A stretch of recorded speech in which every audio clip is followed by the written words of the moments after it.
Hello! Nice to see you. I'm going to take my glasses off so I can see you properly. Hello. So, hi, I'm Pearl and this is my YouTube channel. And the reason I wanted to do this video is because I've been doing a lot of very short 2-3 minute videos on my phone about different subjects. And sometimes I get talking and I think, you know what, I really just touched on a subject. And this is one that is very close to my heart. And I wanted to do a video about this subject, about comfort zones, which is something you're going to hear a lot about if you're doing any kind of personal development. And I wanted to do a much deeper, bigger talk than I've done before, because I think that there's a lot more to this subject than you see in most sort of pop or quick fix kind of videos and books and things like that. It's a little bit like, I wrote a long article about Maslow's hierarchy of needs, which is the pyramid, which some of you might have seen. And what it is, and that's used by so many people to explain that we need this before we get this, da da da da. It's not actually what Maslow said at all. It's not what he wrote about. It's not what he studied. And I recommend, if you ever looked at that pyramid and you thought, oh yeah, go and investigate it. Also, it's actually in the book, The Fault in Our Stars, by, I think it's John Green, which is a fantastic book. And I love what the character writes about it, because it sort of turns the pyramid on its head. So if you've ever looked at that pyramid and felt a bit foxed by it, these concepts that we use sometimes when people are trying to explain something, we explain it very simply. And sometimes you need to dig a little deeper and think a little bit more about a phrase or an analogy or an idea. So this video is really about comfort zones, as I said. Now, there's a lot of people and they say, this is my job, and my job is to help people get out of their comfort zone. And I believe that that's one of the things that I do. But I just spent a year travelling around the world. I left my comfort zone, which was a little flat in London, where I had lived for 22 years, which is a really long time, it's about half my lifetime. And I was very comfortable there. It was like a bolt hole for me. It was this sort of place. And it helped me work through a lot of the stuff that I needed. So I needed to kind of have this safe space. And so it was a comfort zone, it was a safe space. But after a while, it also pushed all my buttons, because things started going wrong in the house. So I had things like, dealing with all the things like mortgages and floods and leaks and things going wrong. And it was also where I had all my crap, like my physical baggage. And so it was also a really good place for me to hide all my stuff and hide behind my stuff. So that's kind of one example of a comfort zone. But what I also mentioned there was the safe space. Now this is another expression, another concept that we use very often. It's used in therapy.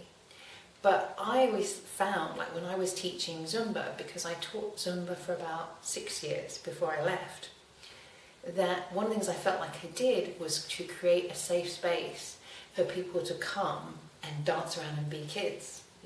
So to create a space where there were boundaries, so there's no bullying.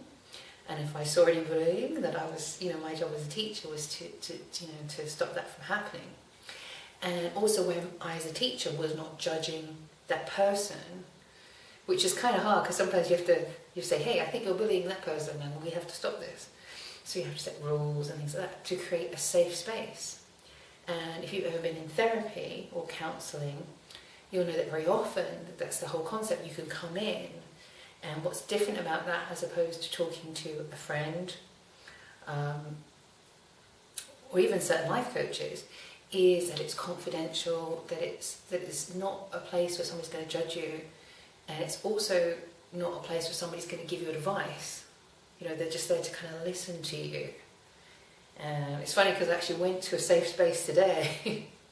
I was having some issues, and I went to the Citizen Advice Bureau, and I didn't even know I was going there. I was just going into town, and then suddenly, I just thought, you know what, I think I should go in there. And it's the first time I've ever been there, and it was really good because I got to walk into a room and say, hey, I'm having this problem, I'm having this difficulty. I do want advice, but the thing is with their advice, what they're doing is they're actually looking at, what's the legal status, that kind of advice, not as in, well, I really think you should, do this, or I think you should be different, I think you should, whatever it is. So our safe space is so important because it's a place that we get to feel our feelings. It's a place we get to express ourselves. And particularly with Zumba, it's a place we get to play and have fun without judging ourselves, without having to achieve something. And the funny thing is, I've suffered from PTSD, so post-traumatic stress disorder. And one of the really interesting things about PTSD, whether or not you've ever suffered from it, and you may not have experienced this, is that like a lot of stress-related problems or illnesses, even migraines, you're fine when you're going 100%. You're fine when you're screaming down the highway in a not particularly safe way. But when you stop and get into that safe space and all the feelings come up, it can feel like the scariest place in the world. Because that's the moment you get to feel your feelings. So for me, suffering from PTSD, for a very long time, I wasn't actually feeling scared. I wasn't really feeling a lot. I wasn't feeling my feelings. I was feeling more than anything depressed and angry and a lot of, I would say, other emotions. But what it was for me when I got into the place of being able to feel it, it actually became difficult for me to be in a safe space or a theoretically safe space. And sometimes it was easier for me to be out walking late at night, not being in my house, because it felt like I was out, I was free. So I think we still have a lot of understanding and work to do on PTSD. And earlier this year, I did a lot of work on my PTSD in Southeast Asia. And what a lot of that was about was, and this is where my being a mystic comes in. So if you don't know what a mystic is, let me explain. Because I didn't really know what it was either. And I use the word very loosely because I haven't gone and looked it up on the internet. But it's a word that sort of starts to come in. And it's not about being a particular religion. There are mystics in the Christian tradition, mystics in the Muslim tradition, mystics in the Hindu tradition, and probably in other traditions as well. And what it is you just believe in the mysteries, understanding that there are no such things as coincidences. I've just been out for a walk and met a lot of people that kind of tap into a certain thing. And the mysteries are, why does this happen? And I believe that everything happens for a reason. And I also believe that when I follow my heart, even when things get difficult, it's taking me on a path, away, if you like. And one of the things that I did when I left my house was I went to do the Camino de Santiago in Spain. Ooh, he likes this one. And I had no idea why I was doing it. I had no experience of hiking, never had a proper rucksack in my life, don't speak Spanish, and it was the worst time of the year to do it. Everyone told me it was going to rain, so I had to buy waterproofs. I didn't know exactly the path I was going to take, but I knew that it would take me longer than I had to walk it from where I was. So the good things, I started with the intention of taking some buses, possibly a train.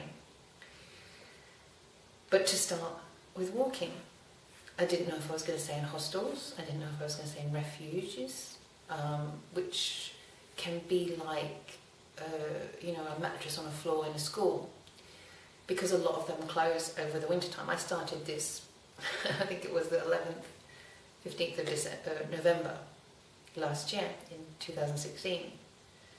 So I had no idea. And even looking back, I think, why was I doing that? But I felt cool. and it kept popping up for me whenever I would go to a party. Somebody would just say, have you heard of St. James Way, which is another name for the Camino de Santiago? And I just thought, you know what, I think this is something I have to do.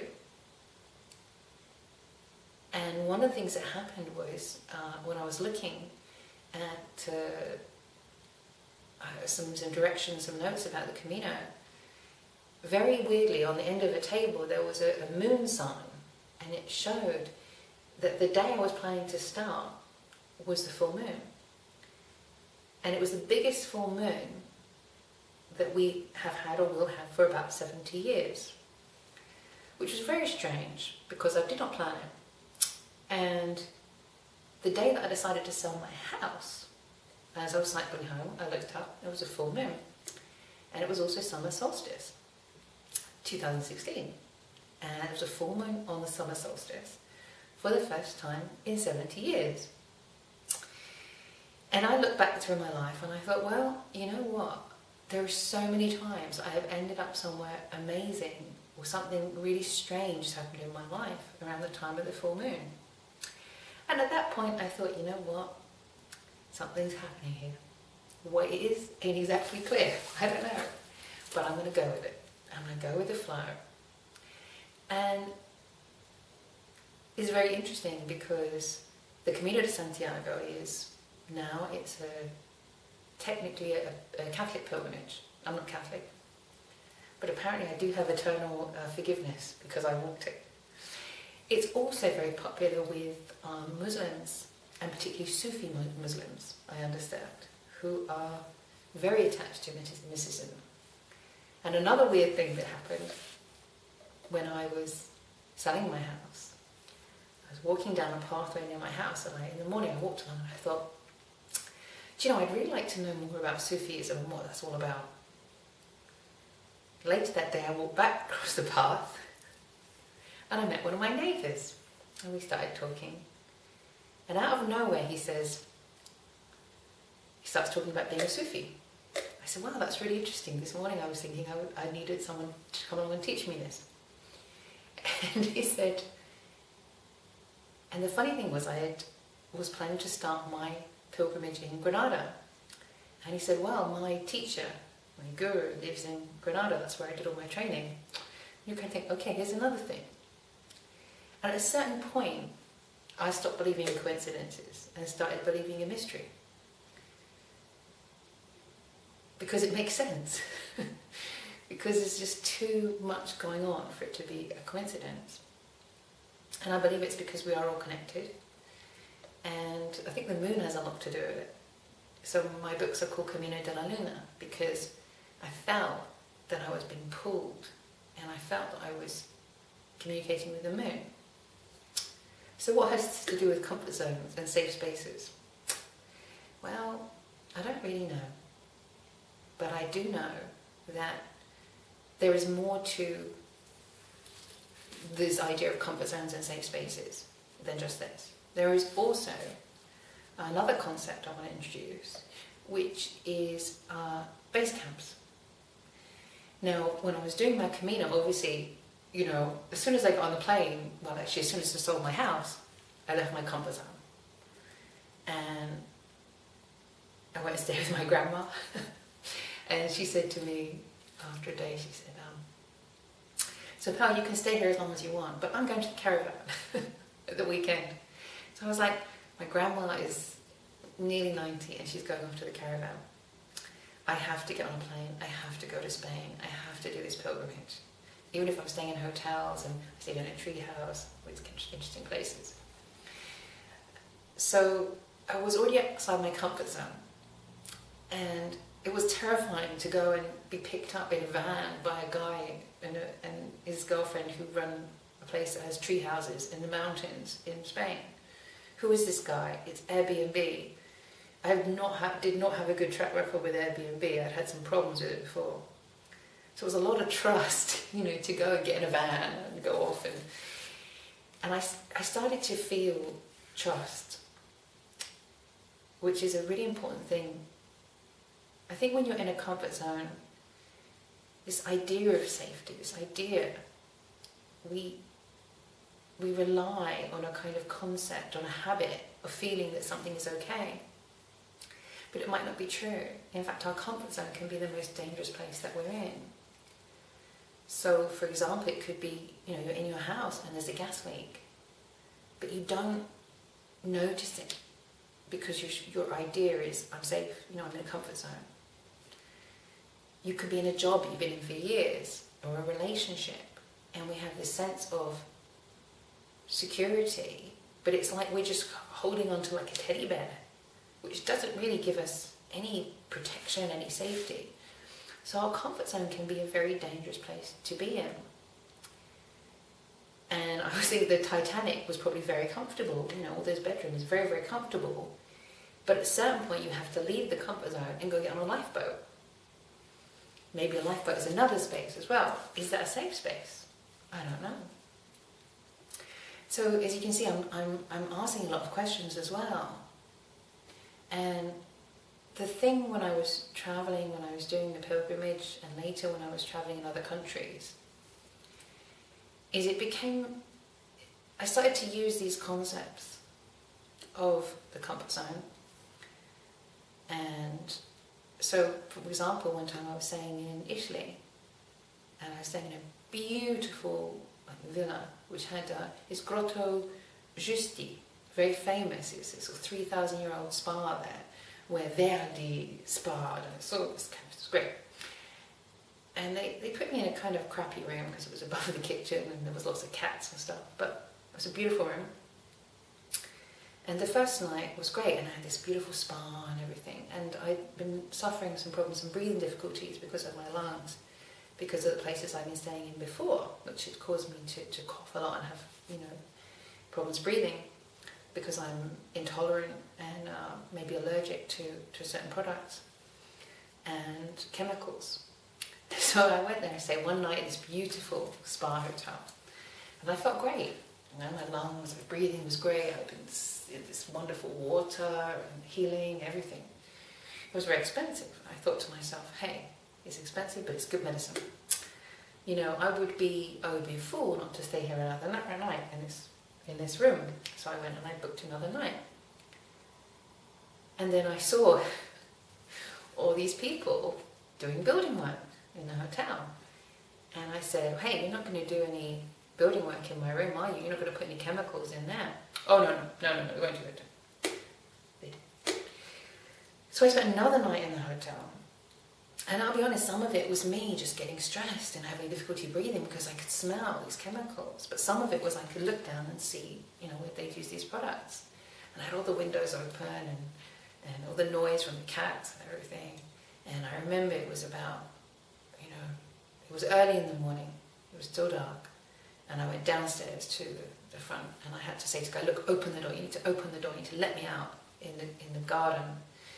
And I went out, and I was just breathing. And that's the thing about comfort zone. Yesterday it was great. Today I might not be able to stay there anymore. It's not safe for me anymore. And I remember when I was there, all I could think about, I was in my bed and I was thinking, I just want to take my blanket and go and sleep on the bench in the garden in this beautiful 4 or 5-star hotel. And a similar thing happened in Malaysia. I was staying again in a beautiful 5-star hotel. I stayed 2 nights. It was wonderful. So I booked another 2 nights. And on the last night, even in this beautiful non-smoking hotel, the people upstairs didn't go to bed, and they smoked all night. And my room was full of smoke. And I don't think it was cigarette smoke. So in the middle of the night, I got up. Now, I blame the smoke because I don't know what that stuff was. And I went and slept in a hammock on the beach in this beautiful 5-star resort. And I'm sleeping in a hammock on the beach because it's safer than sleeping in my beautiful hotel room because somebody upstairs is smoking God knows what. And sometimes you just have to get up and go out and get out of your comfort zone, whether that's going out in the middle of the night and walking along the beach or in a garden or even down the high street. And I think there was something that we still need to understand about PTSD possibly other stress disorders, other things like that, as to why we need to get outside.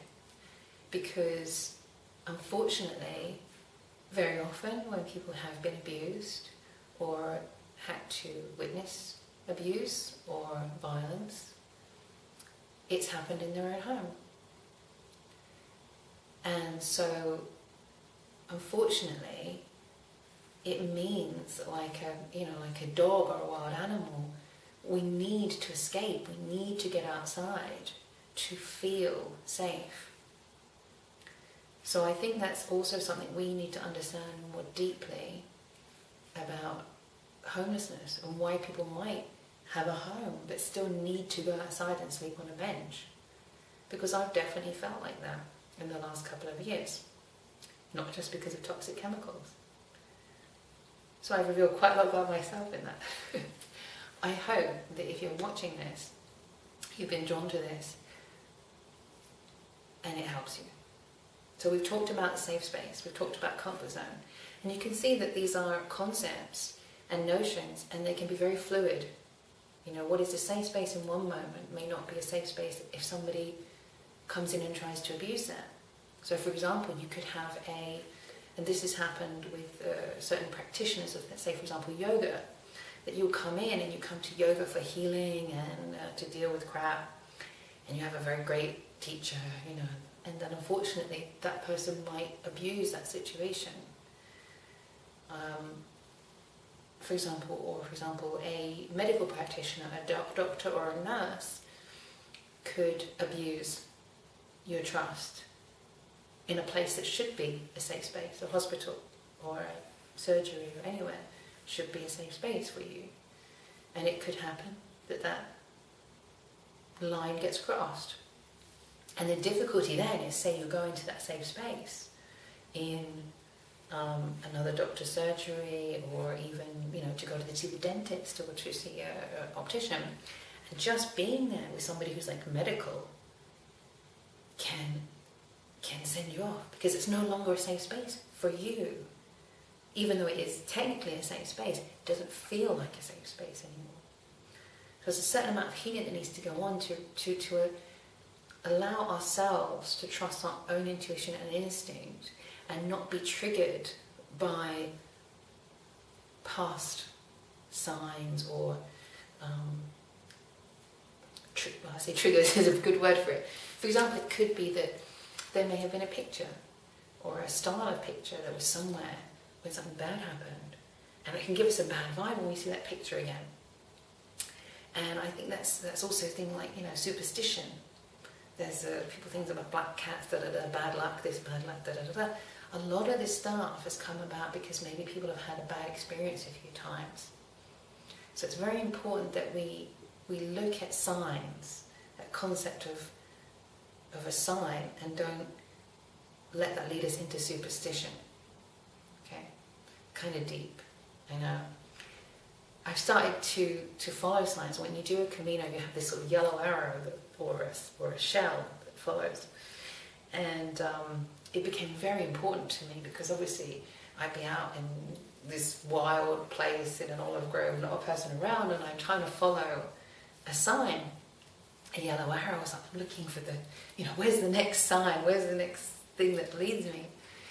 And but I also knew, somebody told me that it had happened, that especially this is unfortunately a single woman pilgrim on that route was killed because somebody turned the signs around and went, hey, I mean, it's awful and it's tragic, but it's almost like a cartoon, isn't it? Like let's turn this arrow around and send somebody over here so that we can do them harm. And that's it's a real practical thing, but it's also an analogy, you know, for every own life, that sometimes people can send us in the wrong direction, the misdirection, you know, to kind of either do us harm or to take advantage or somehow gain some benefit. And it was quite funny actually, when I reached the end of the Camino, I went to Finisterre, and when you get to Finisterre, you walk into this town where everything is a yellow arrow. It's like, this is the way to our hotel, no, this is the way to our hotel, no, this is the way to our hotel, this is the way to our hotel, this is the way here. And it reminds me of something that one of my great teachers, Don Miguel Ruiz, says, which is that there is so much corruption in spirituality. So, you know, we have, if we're doing anything, any kind of teaching, any kind of talking, anything, we just have to do our best to speak from the heart and serve anybody who's watching the video, and not try and manipulate people, not try to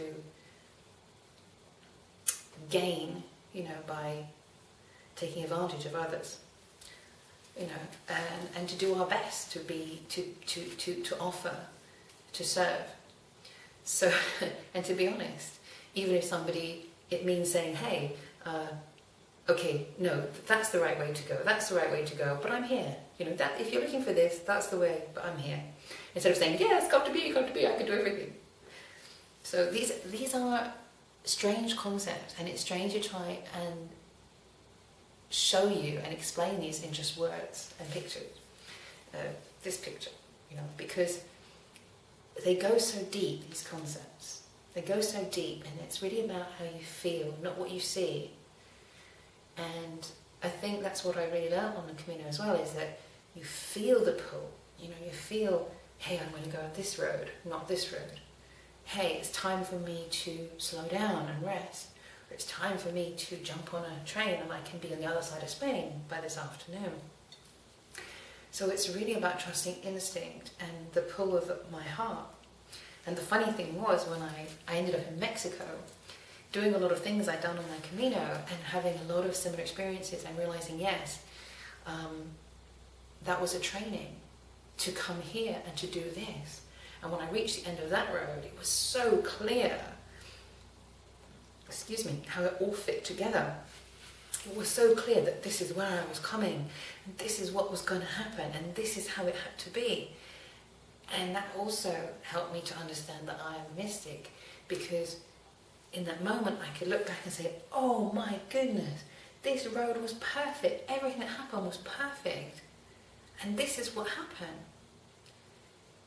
But you cannot look down from the destination and understand the journey if you give up on the way. And this is something you may hear, but when you do a Camino, when you do a pilgrimage, it's so physical.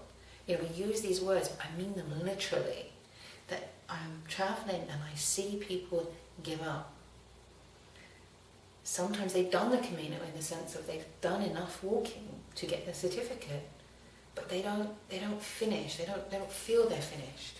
It's like the Wizard of Oz and the straw man and the lion and the tin man. They have it. They did it. They didn't get the certificate. And sometimes that's because they're not ready to say, yes, I've done this. Maybe there's more they need to do on that Camino, I don't know. I met a woman who took 2 years to do it. And like she said, I think the first year was about traveling and leaving a situation. And the second year was about staying somewhere and not putting up with something. That's not what I mean. But not running away. Learning how to stay in a place and deal with something. And that's also very important, and it's something that I experienced in other parts of my trip where I was staying somewhere and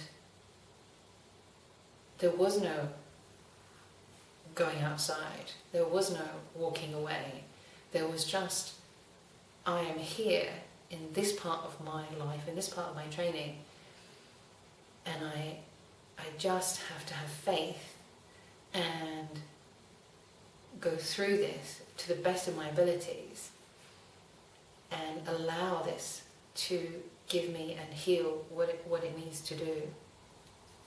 I hope that makes sense. So anyway, I mentioned base camps, and base camp, I really think of the analogy is very much like Everest.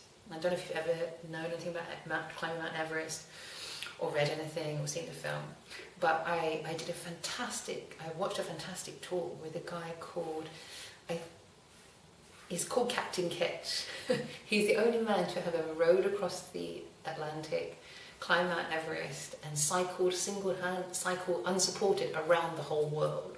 It's quite an adventure. He's a wonderful speaker, and he was explaining about Mount Everest that what you do is you have your base camp, your main base camp, which is the one a lot of people climb up to, and then you go up to a certain point, and then you have to climb back down again. And then another day you climb up to that camp, and then you climb up to the next camp, and then you come back down again. And the purpose of that is acclimatization. The purpose of that is to learn how to go up and down, but it's also to enable your body to produce more red blood cells, so that you can actually process and have oxygen at that sort of height. I think they use oxygen as well, but still, you need to have the red blood cells to be able to push that oxygen, to carry that oxygen around your blood. So each time they go up, they go a little bit higher, and then they come back down again. So those base camps, not really somewhere you could live. They're really way stations, somewhere you go. And a lot of times when I was traveling, it was like a feeling of just for one night, or even for like an hour or something. Sometimes you just get somewhere where, it could be a coffee shop, it could be a train station, it could be an airport. Just the feeling of, okay, I'm safe from here, and then, from here I go somewhere else. And a lot of the times when I was traveling, I would find a hotel, if I wanted to do something, be right, okay, find the hotel and create a base.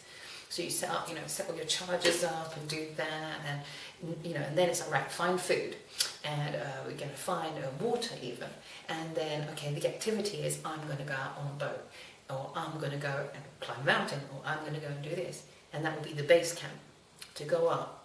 And say, for example, one time I went out and it was really tipping down with rain, and I knew I had my base, so it was dry and it was warm, so I'd go out, get really, really wet, come back again, because I knew it was a hot shower, I knew it was okay. And so sometimes we are sort of creating these sort of base camps. And I say, it doesn't even have to be like for a night, it doesn't have to be a tent on the side of a mountain. And I hope if I'm talking to you and you're watching this, that this will, stay in your mind, of what we're doing. Sometimes it doesn't sometimes make much sense. What am I doing? And so sometimes we are creating a space outside our comfort zone that we can go into. So for example, your safe space could be, it could be a therapist's office. So you're leaving your comfort zone in order to go into that safe space and open up and feel your feelings. The base camp could be a support for some major project or something you want and need to do. I often think about when I was traveling, there were times where I would go somewhere and I would have a couple of nights in a hotel. In fact, I travelled all the way around Italy and Croatia, and I went with the purpose of, I need to write all this stuff down that's occurred up to then. So when I left my house, I went to Spain, and went up through Spain. I won't tell you the whole...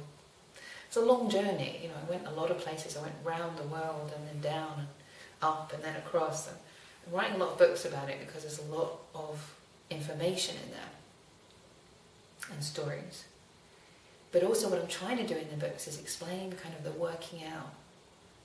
So how I got to an understanding. So the understanding of the first part of the book was Take What You Need. The first book, which is about leaving behind anything that doesn't serve you anymore. And part of that is physical, letting go of our baggage and recognizing when we're carrying too much. But it was also very much on the Camino about hitting moments when I had to process loss, and I had to let go of people I was holding on to, or let go of pain, let go of grief. Sometimes it felt like I was letting go of 7 deadly sins, jealousy and anger and greed. I definitely hit greed because, when you're walking a long time, sometimes you see any food, it's like, yes, give it to me. And I remember one night I was, I need to do it. Okay, no more greed. So, but it was a letting go, and also a letting go physically of, if you've ever seen that film Wild, ripping the pages out of the book as I go through certain places and saying, hey, I don't need this book anymore, this doesn't serve me, I'm letting go. So that was the first part.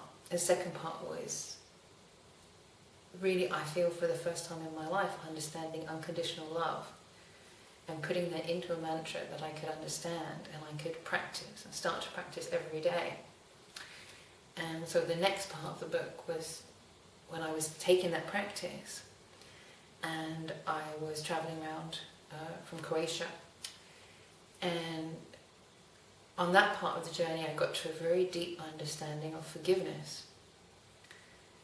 And so these different concepts, these other concepts, they work together, And so when we practice one, so letting go of what we don't need, or taking what we need instead of too much, it helps to free us up to then work on other spiritual concepts. And as a fitness instructor, it's a bit like, you don't really want to go and work just one muscle, because then you put pressure on your other muscles. We work the whole body. We want to work the whole body and everything together. So we have holistic and mind, body, spirit. We're treating ourselves as a whole. So as one part gets stronger, the other part gets stronger, and it keeps going. So it's very important to understand a concept like forgiveness, because otherwise we get to a point where that's going to, not being able to forgive and understand forgiveness is going to stop us from moving forward. It's a bit like, if you have one weak part of your body, that part is going to hold you back. So you have to deal with that, either by getting physio or from exercises, or just, trusting naturally and doing something that allows your body to get stronger itself. It's funny because I spent a lot of time working on my back, and dancing is really the best thing for that, and breathing really strong. And so, a lot of good things there, just from doing natural, and swimming. I love swimming. It's very good for my back. So sometimes it's just about letting ourselves play, and have fun doing the things that we like. It's actually very good fitness as well. After spending a year of doing these kind of things, I can tell you for sure that it happens. So anyway, these three concepts, it's just three I put there, isn't it? Comfort zone, safe space, base camp. There's probably more. But it's really about looking at this different idea and not just saying, I want to get out of my comfort zone. Because there's a lot more to it than that. And I was reading something else, and I think this is from The Artist's Way. I think that this is taught by somebody else. And they were talking about expanding your comfort zone. So, for example, you're comfortable doing a certain amount of things, and then you push it out a little bit, and the whole thing expands a bit. And then you do it again, so it gets bigger and bigger and bigger and bigger. And I was thinking about this in relation to the whole take what you need thing. And I think that only works up to a point. So at a certain point, you have to leave your comfort zone. Because otherwise you're kind of like trying to mark too much territory, If you've ever played a game or a sport where you have to, you've got a zone, defense, you've got to cover this bit, you can't let anybody, that's your comfort zone, you've got to get bigger and bigger and bigger. And at a certain point, it's kind of like, it's too much, your zone's too big, and you've got to let something go. And for me, I had to let teaching Zumba go, and doing Zumba go for really about a year, because it was such a comfort zone, it was such a joy, and it is such a joy. But it was a great space for my ego to hang out in as well. And it, I can't speak high enough of the organisation. This is an organisation that you go to the head office, which I've been to, and I love my ego. It's like, yeah, I've been to head office, I'm great, wow. And they actually have a sign which says, your ego is not your amigo. And they're so great at teaching them. But I think when you get good at anything, and when you have people around you saying, oh, you can do the class, it's sometimes you have to leave them. You have to take a year out, you have to take time away from it, because as hard as you try, there's an identity with it, there's an ego with it. And to let go of it is so hard, because it's kind of like who I am. But when you let go of it, you realize, no, it's not who I am. I love it, I enjoy it. But I'm free to be whoever I want to be. And letting go of our comfort zone is exhilarating and thrilling. And sometimes it gets caught up with the whole personal development, professional development thing of, success and achieving. It kind of defies the object of letting go of the comfort zone and letting go of our attachment to being or doing something in which we're very comfortable. It could even be how we relate to our family, our role in the family, who we are, our identity. And so a lot of this year for me has been letting go of self. And at times it's quite scary to be connected to everything and everyone. I really feel that, and let go of my ego, my identity, who I think I am. But even if I let go of every single thing in my life, I'm still alive, I'm still a human being, I'm still wonderful and special, just as everybody is. I don't have to do anything or be anything or own anything. And I suppose there are lots of lessons to doing a Camino. I remember I met one guy, my first pilgrim I met, and we walked for a while and we were talking, and I said I was so excited to meet another pilgrim, and I was excited to know what he had learned and what his journey was. And he just kind of chatted for a bit. He was an English guy. At a certain point he just went, I just don't think this deeply about this kind of stuff. And I thought, okay. I kind of think, well, why? For me, it's a spiritual journey, and the whole point is to think all these things. But in a way, the other thing is, a lot of what the year was about was actually learning how to stop thinking, to silence the mind, to quiet the mind. And ultimately, in the end, when I came all the way round and through and did a lot of stuff, I learned, as Socrates once said, all I know is that I know nothing. That in the end, we know nothing, we know everything. And Socrates said, also he apparently never wrote anything down, because as soon as you put something into words, it's a lie, in the sense of we're trying to put a feeling or an idea or something that's real, like candle or a light, into words. And I could sit here for 1,000,000 years and not be able to convey. I can't put light, can't put a candle into words. I could describe it, and I could draw you a little diagram. I can say the word candle, but it's never a candle. It's a representation of a candle. So as you can see from that, if you're still with me, it's a long one. The idea of comfort zone, base camp, safe space, that's a notion, it's an idea.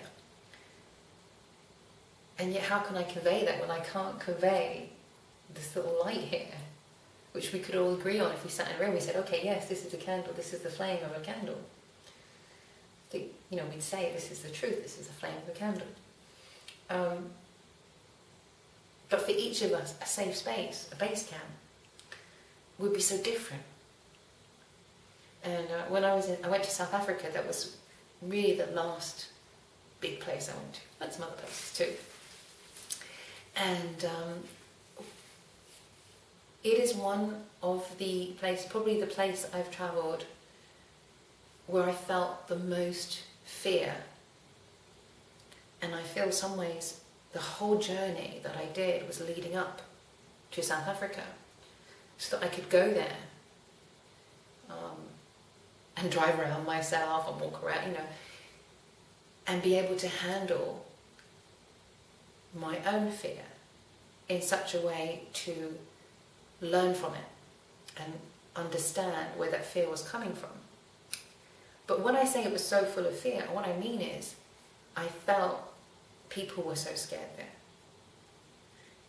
And it's the only place I've ever been where I went and stayed in a place in Pretoria. It was beautiful being, I say B&B, no, it was like an inn, it was exquisite.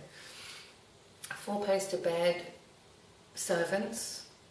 I say the word servants because it didn't really feel like staff, you know, it felt more like servants, felt like we were in a house, and, you know, things I liked about it and things that also made me uncomfortable. And behind my bed, I had a panic button. And I went, oh. I was like, I'm not in Kansas anymore. And you sort of think, am I going to say I'm nowhere near my comfort zone? Is this like a safe space? I think it's a safe space.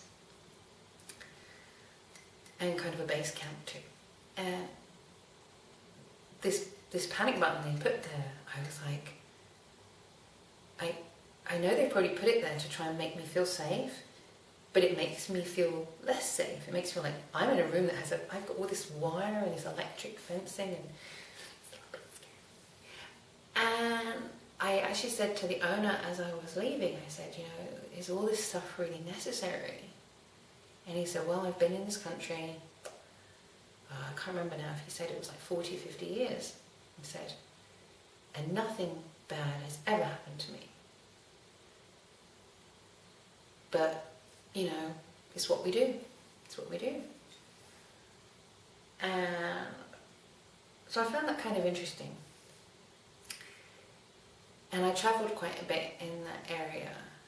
And, you know, I'd stay one place, love it, enjoy it. I'd go somewhere else, and somebody would be like, you stayed there? We don't go there, not after dark, you know. And there's definitely a big thing in South Africa of getting off the road at night. So you're looking at the sunset, you're looking at the sunrise in terms of, as I have done in other places for other reasons, because I'm, you know, on the Camino, they say, you know, you really want to be walking after sunrise, you want to be in your place after dark, because these roads might be this, might be that. And but here, you know, when you're driving on the motorway, you know, you get off the road and you don't go to the service stations after dark because you're worried about people carjacking you. And that's what everyone tells you. You say, is it safe to do this? Yes, but don't drive after dark. Okay. And there's other places where there's animals walking around, so you wouldn't want to be driving when it's dark there. And then there's the reserves. So, you know, I stayed in a couple of game reserves, which just some of the best days of my life. A lot of wild animals. And the first night, I got back really late, and actually I had this in Sri Lanka as well, amazing place called Yala in Sri Lanka, and I stayed there, and you're not allowed to walk around after dark or before sunrise because of the animals. So you have to have an escort, you know, with a torch and everything. And so when I was in South Africa,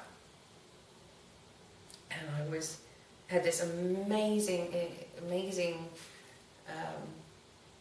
I can't remember, it was like a lodge. It was huge, it was ridiculous. I think I spent like 6 hours there because we got back so late because we had the most amazing game drive. And I said to the guy, oh, these stars are amazing, I might just lie in the hammock on the veranda, and I had a dipping, it was exquisite. And he said, no, don't do that. I said, why not? He said, well, you know, this woman was killed by a leopard in, I think it was Kruger. So I was like, no, I won't go outside. And so when they give you the wake-up call that, you know, if it's dark, you know, they have to come get you. So this is what life is like then. If you've been there, if you lived there, you're like, yeah, of course I know this. For me, it was unusual. It was different. And the funny thing was that I spent time, I had drivers, taxi drivers or game drivers, in both areas.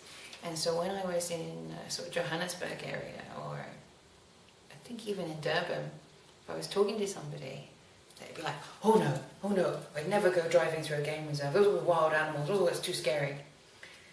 And then when I would go in the game reserve and I would talk to the drivers, and they would say, they were perfectly at home in the game reserve. They were like, you see a wild animal like a hyena or a leopard and you're in an open top Jeep, and the guy goes, okay, let's switch all the lights out and see if it gets any closer. And he switched the lights out and sit in the dark, and I'm thinking, he knows what he's doing, It's safe, there's a guide here, he knows what he's doing. But he was alive and comfortable doing that because he felt so safe in this. I don't think it was very safe. I don't think it was a good idea. Switch all the lights out amongst these hungry hyenas and see if they come and eat us. I may not have had the most sensible guides on my trip. Anyway. So, but for this guy, the idea of going to Johannesburg or to Durban, it's like, oh no, I can't go to a city because there's all these dangerous people. It's too dangerous. And so it was very interesting for me to see this fear within the country, within the places of, oh no, we can't go there. And I will tell you, this is a funny thing. When I was teaching Zumba, I was teaching in a borough in London called Merton, which is where they have Wimbledon with the tennis. And it's a very interesting borough in London because it has both the richest areas in Wimbledon Village, Wimbledon Park, where near the tennis, and the poorest, least privileged people in an area called Mitcham. And so I was teaching in all these areas and going to a lot of different places. And very often somebody would say to me, being in a class, and they say, oh, I really want to do another class with you. And I said, okay, well, on Tuesday I'm doing a class so I'd be teaching a class in Mitcham, and we'd be singing this, we have the chair class. I'd say, okay, I really want to do another class with you in the week. Okay, well, I have a class in Wimbledon Park.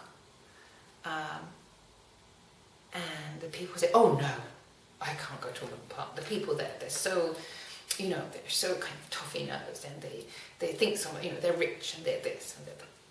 And you think, I know that these people here all live there, and they've come to Mitcham. And so you're sitting in there saying, these people are judging and saying, I can't go there, when they don't realise that these are the people that they're sitting in a room with and they're talking about. And then the same thing, you go to Wimbledon Park and you say, oh, I've got another class. You want to do another class? Yeah, I've got a class in Mitcham. Oh, I don't know about going to Mitcham, it's a bit, a bit dodgy. I'm not saying it's a not dodgy place. I'm not saying that I would be more careful cycling there at night or walking around. But it's funny how people's attitudes are that I can't go there. It's different. I don't know it.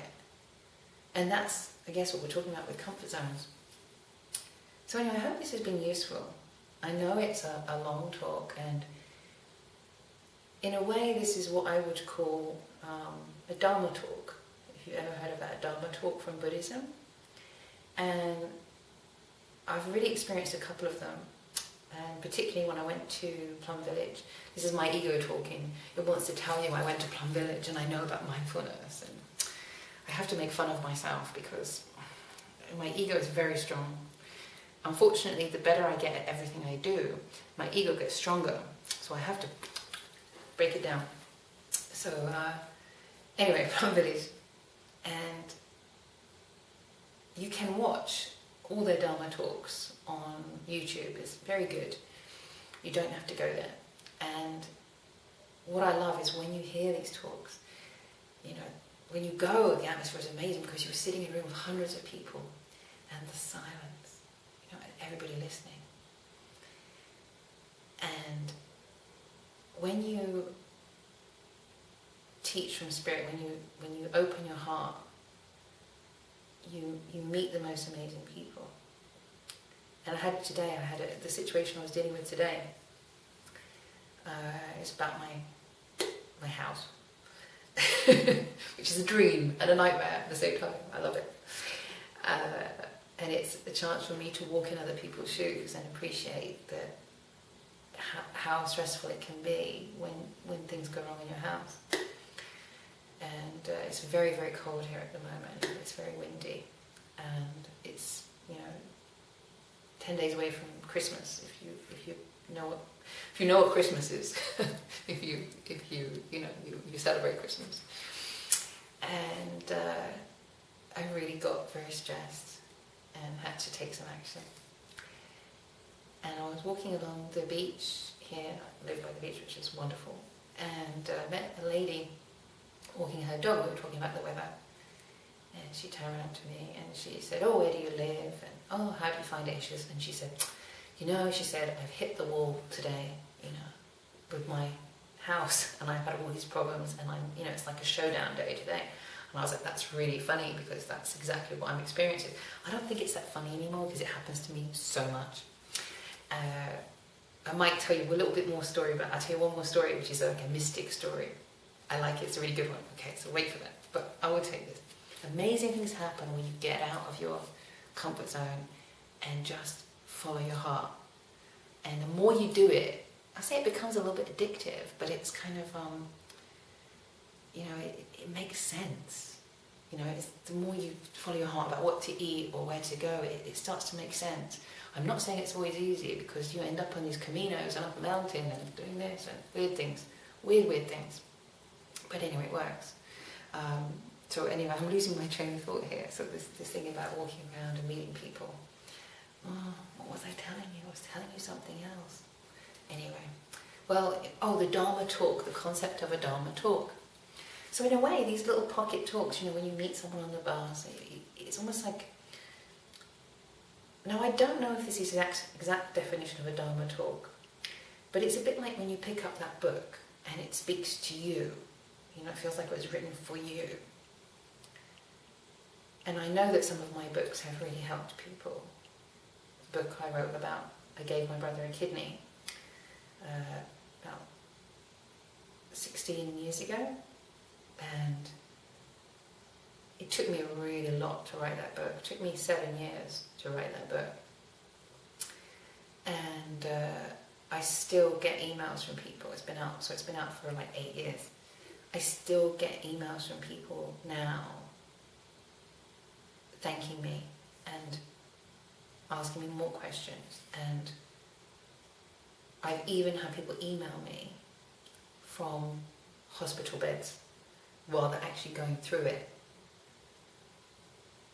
which is kind of a miracle, amazing, to write something that can help people through something where I felt I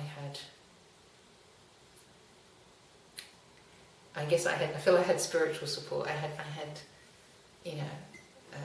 had God on my side, but I definitely leaned on Him a lot.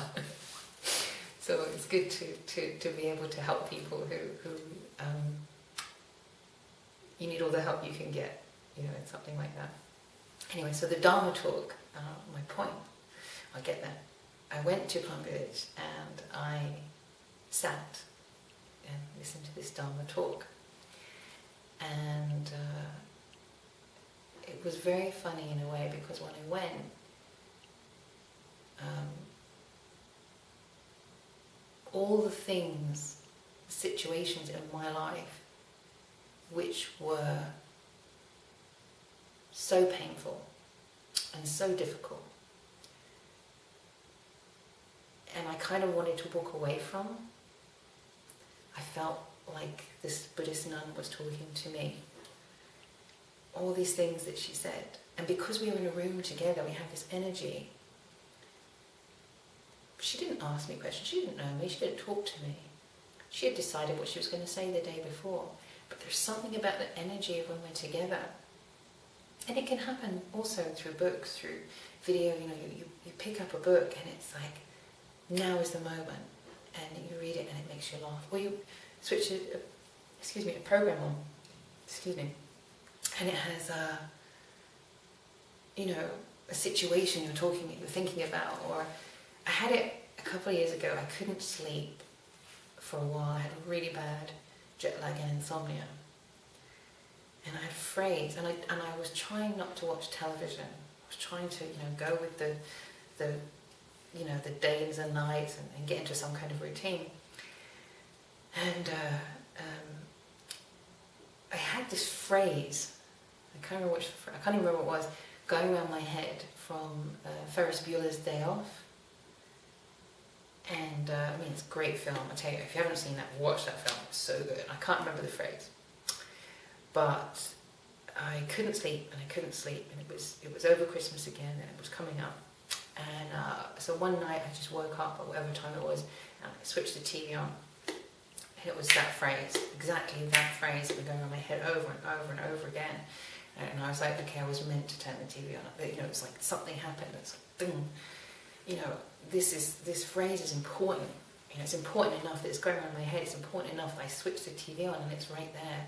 And it's telling me something. It's something my subconscious is maybe trying to tell myself, or something, or anything. And I know from, I believe very often the messages I get and the I say voices, but there's something going around my head, or a pull to go somewhere, and I feel like it's a pull from the ancestors, from my grandparents, from also friends who I've lost, and calling me to somewhere where I feel that connection, either because I need to be comforted, I need to feel their presence, or because there's something else I need to understand and learn. So the Dharma talk can seem kind of meandering. That's a good ego word, isn't it? Meandering, special word. As a writer, we like to use an ego word, like a $10 word, And Stephen King always says, use the right, appropriate vocabulary. And sometimes that just means keeping it